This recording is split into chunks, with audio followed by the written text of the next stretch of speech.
မင်္ဂလာပါအမကဒေါက်တာဝင်းခိုင်ပါSmart Skin Beauty Clinic ရဲ့အလှပရည်ဆရာဝန်တယောက်ဖြစ်ပါတယ်ဒီနေ့မှာတော့အသားရည်တင်းရင်ဖို့နဲ့အရေးချောင်းတွေအတွက်အသုံးများလာတယ်တာမန်ကောလာဂျင်တွေနဲ့မတူတဲ့ highly purified Attilo collagen တိုက်ဝန်းအကြောင်းကိုဝေမျှပေးချင်ပါတယ်Attilo collagen ဆိုတာဘာလဲပေါ့နော်Attilo collagen ဆိုတာကcollagen ရဲ့ collagen molecule ရဲ့အစွန်းနှစ်ဖက်မှာရှိတဲ့ Attilo peptide လို့ခေါ်တဲ့အစိတ်ပိုင်းလေးတွေကိုဖယ်ရှားပေးထားတာဖြစ်ပါတယ်အဲ့ဒီအစိတ်ပိုင်းကလူခနာကိုယ်ထဲရောက်သွားပြီဆိုရင်ခုခံအားစနစ်ကနေဓာတ်မတည့်တာ allergy ကိုဖြစ်စေနိုင်တဲ့အဓိကဒီခံမှာ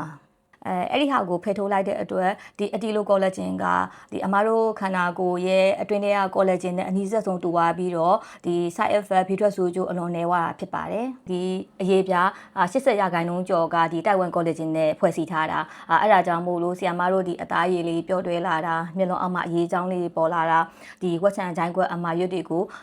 ကုသရဲ့နေရာမှာဒီတိုက်ဝမ် collagen ကသူအထီးရောက်ဆုံးဖြစ်ပြီးတော့ဆီယမတို့ရဲ့ဒီအရေးပြားဆဲတွေ fibroblast ဆဲတွေကိုအသစ်ပြန်လဲဖွားပေးတာဖြစ်ပါတယ်ဆရာမတို့ဒီလို aesthetic ဈေးကန်ဒီမှာဆိုရင်ဒီ collagen ကိုပုံစံမျိုးနဲ့ထိုးပေးကြတယ်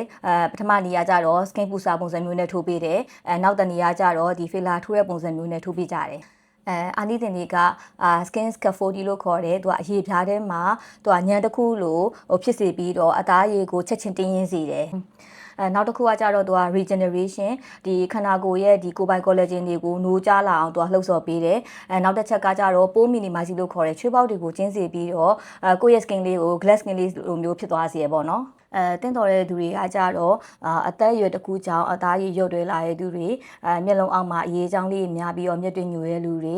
နောက်တစ်ခုကကြတော့အမဲဆက်ရှိတဲ့လူဝက်ချန်ချိုင်းခွက်အမာရွတ်ရှိတဲ့လူတွေဆိုရင်ဒီတိုက်ဝမ် collagen နဲ့အရန်တင်တော်ပါတယ်သူကတခြား skin booster နဲ့စာရင်ဆရာမတို့ရဲ့အရေးပြားရဲ့တိဆောက်ပုံ structure ကိုပုံမခိုင်မာစေတာကသူ့ရဲ့အားသာချက်ပါ